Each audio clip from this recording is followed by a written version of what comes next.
नए साल में मुख्यालय में साहब से आप लोग की पहली मुलाकात है।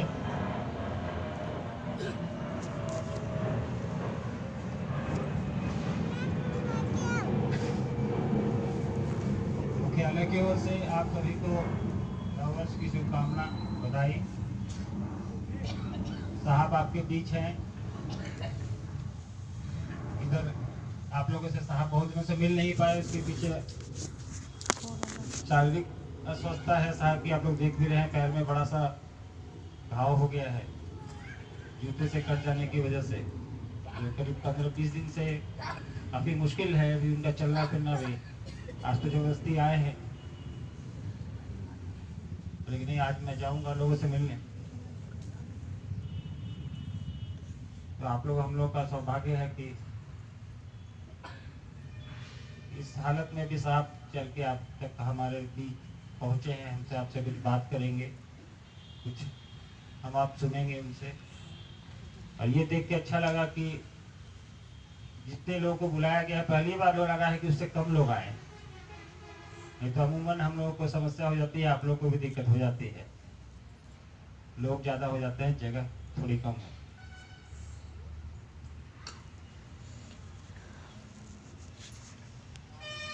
तो साहब ने नववर्ष में आप लोग संदेश भी कल दिया था, उम्मीद है लोगों तक पहुंच गया होगा। सुबह व्हाट्सएप ग्रुप में डाला गया था। तो अभी साहब सामने हैं आपके। तो हम लोग चाहेंगे कि साहब की भी तबीयत ठीक नहीं है, तो हम लोग ज़्यादा समय नहीं लें, साहब से ही कुछ अनुरोध करें कि दो शब्द हम लोगों को कुछ कहें, आपको कुछ कहें। जिज्ञासा है नहीं ना है।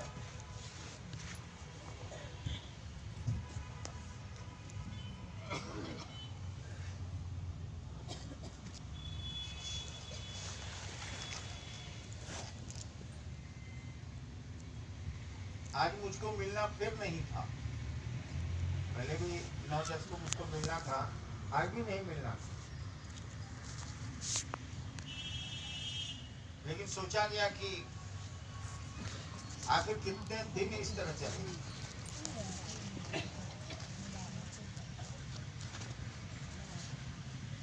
अब नया गया, नया साल तो शुरू हुआ है,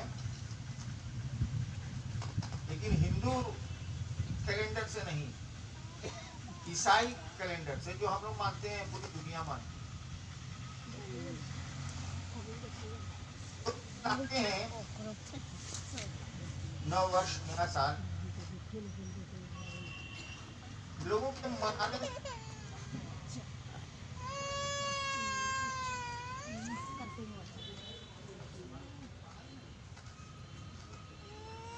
हम आगे बढ़ते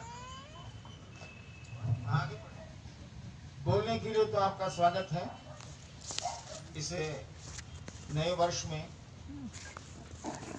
लेकिन हमारा आपका मन स्वागत करना चाहिए था उस महादेव का।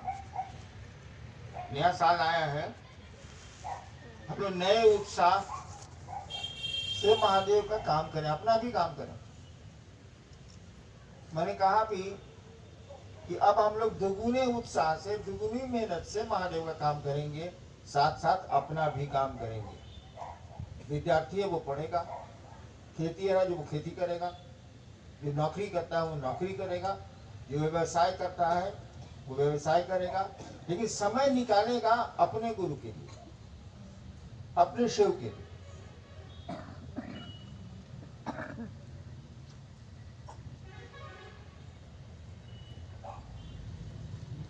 कल रात में बेगूसराय के अरविंद जी ने हमसे पूछा था, मंडल जी से, मैं तो बैठा रहता हूं, कि शिव शिष्यता में पाथेय क्या होगा। पाथेय मैंने समझते हैं, रास्ते में चलते हैं तो कुछ भोजन का सामान लेकर चलते हैं, खा लेंगे। बहुत लोग टिकरी लिट्टी भी लेके आए होंगे, टिकरी तो नहीं, लिट्टी जरूर लेके आया होगा, जाना है। लेकिन हम लोगों के लिए कोई नहीं लाता। हाँ, सामान तो इतना दे देंगे कि हम मना कर दिएगा कि सामान लेके आप नहीं आ सकते। एगो लिट्टी तो खिलाई सकते। तो कल मैंने कहा, अंत में कल मैंने कहा, उत्तर दिया अर्जुन जी के प्रश्न का कि देखिए, शिव शिष्यता में हम लोगों को मांगना चाहिए अपने महादेव से कि जन्म जन्मांतर तक, कई जन्मों तक, ये तो पता नहीं है कितना जन्म किसको लेना है, लेकिन जो भी हो, जन्म जन्मांतर तक मैंने उनके शिष्य के रूप में हम लोग लगे जगे रहे। और यही आपका नए साल का संदेश भी आपको गया है, आज ही डाला गया है, तो आप देखेंगे शिव शिष्यता कुछ है नहीं। इसको समझने की कोशिश करिए। एक ये दर्द है, भाषणबाजी नहीं है। शिव चर्चा जो आप करते हैं वो एक दर्द की अभिव्यक्ति है। भाव को भाषा देने की कोशिश की जाती है। वैसे भाव को आप भाषा नहीं दे सकते हैं। कोई पूछे आप अपने बेटे को कितना मानते हैं, क्या उत्तर दीजिए? आप अपनी माँ को कितना मानते हैं, जवाब दीजिए तो जरा। कोई गणित है आपके पास? कोई मीटर है? कहा ही जाता है कि भाव जो हैं वो भाषा के मोहताज नहीं होते।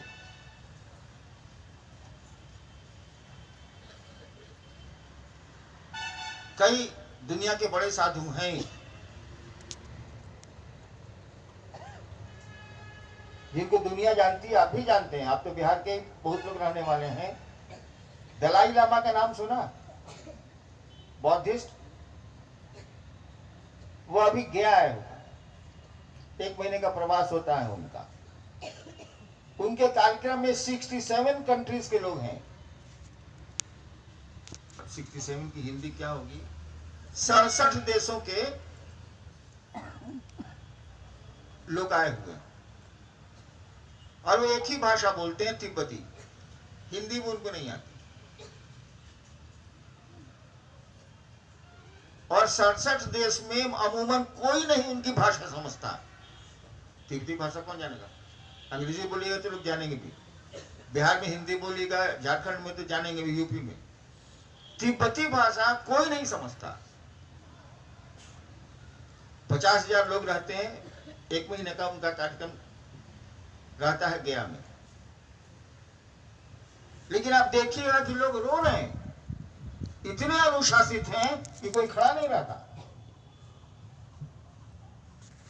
बताइए, भाव भाषा की मोहताज तो नहीं है।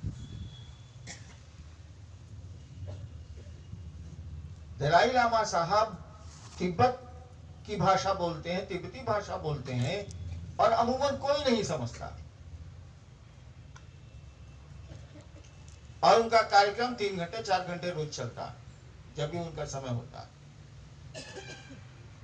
देखिए, भाव भाषा का मोहताज नहीं होता। और दलाई लामा साहब ने कभी कोशिश भी नहीं की कि अंग्रेजी में बोले या हिंदी में बोले।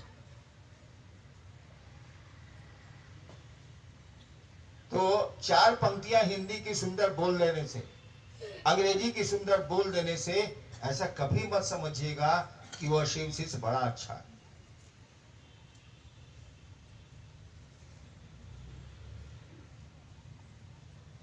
भाव जो है खुद ही प्रभाव डालते हैं।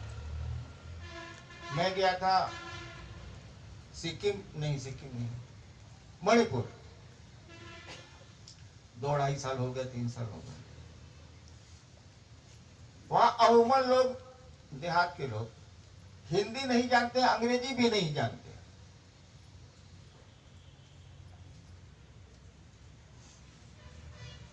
लेकिन जब चलने लगा 4-5 दिन के बाद में, तो हाई कोर्ट, ये एयरपोर्ट के सामने जितने लोग आए थे सब रो रहे थे। जब मेरी बोली कोई नहीं समझ रहा, उसकी बोली हम नहीं समझ। देखिए, भाव भाषा का मोहताज नहीं है।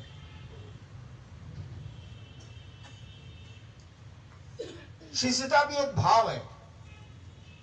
शिव शिष्य होना, पिता भी एक भाव है, माँ भी एक भाव है, पुत्र भी एक भाव है, पति भी एक भाव है, पत्नी भी एक भाव है। शिव की शिष्यता भी एक भाव है, भाषा नहीं है।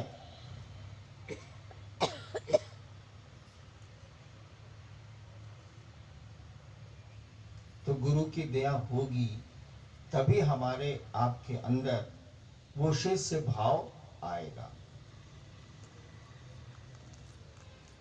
कोशिश हमको आपको करनी चाहिए कि उस महादेव से दया लें कि हम आपके शिष्य बने। बने भी नहीं है हम लोग, कहा कि पूर्ण शिष्य पूर्ण गुरु होता है। हम लोग आप लोगों के बीच में कोई शिष्य पूर्ण नहीं है। कोई कहीं दूरी पर खड़ा है, कोई कहीं दूरी पर खड़ा है, कहीं कहीं दूरी पर खड़ा है। और इस साल का यही संदेश भी था कि अपने महादेव से उनके शिष्य के रूप में हम आप ये दया मांगते रहें कि जन्म जन्मांतर तक आपके शिष्य के रूप में हम जगे रहें। इस साल का यही संदेश है। आप लोग को शाम तक मिल ही जाएगा, या फेसबुक जो देखते होंगे उनको मिल जाएगा।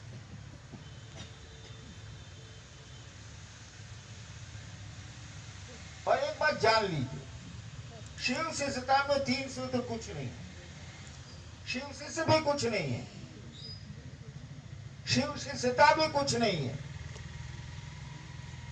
सबको मिला दीजिएगा ना तो मात्र शिव बचेगा। शिव ही अपने शिव शिष्य हैं, शिव ही अपने शिव शिष्यता हैं। अपने खुद वो तीन सूत्र में वही हिले हैं, अपने वो 3 सूत्र हैं। आप हम भी वही हैं। तो हम लोगों ने शिव को अपना गुरु बनाया है। उस दिशा में बढ़ने का प्रयास करिए।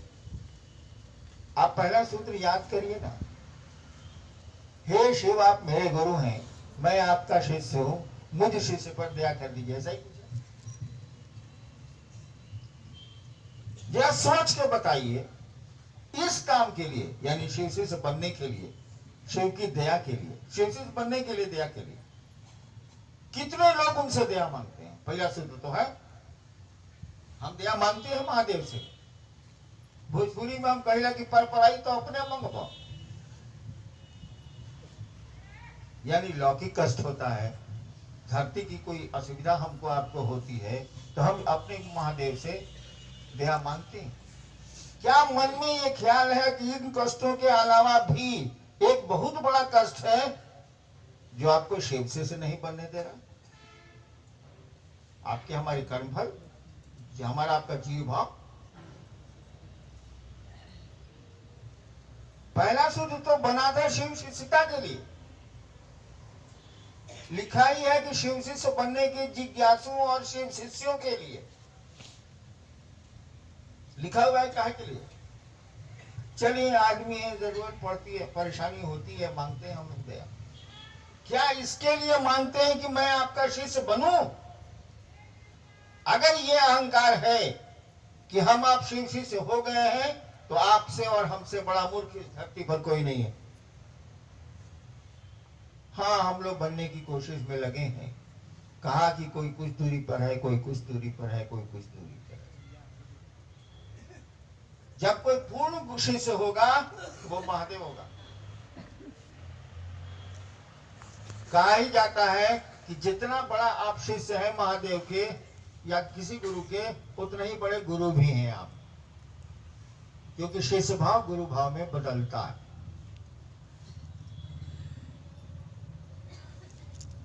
आप लोग खुद सोचिए, सोचना चाहिए, बहुत वक्त गुजर चुका है कि क्या हम लोग इसके लिए दया मांगते हैं महादेव से? चलिए और काम के लिए तो मांगेंगे ही, मांगेंगे, क्या करेंगे यार, आदमी है। लेकिन ये काम तो उसमें जोड़ा जा सकता है जो मूल काम है आपका, जिसके लिए शिष्यानुभूति के प्रथम सूत्र दिए गए हैं कि हम आपके शिष्य बने। इतनी आप दया कर दीजिए, और वो दया करता है इसकी गारंटी हमसे ले लीजिए। गुरु का काम क्या है? लौकिक जगत में करे नहीं करा, आध्यात्मिक जगत में तो उनका काम ही वही है, शिष्य को अपने जैसा बनाते हैं।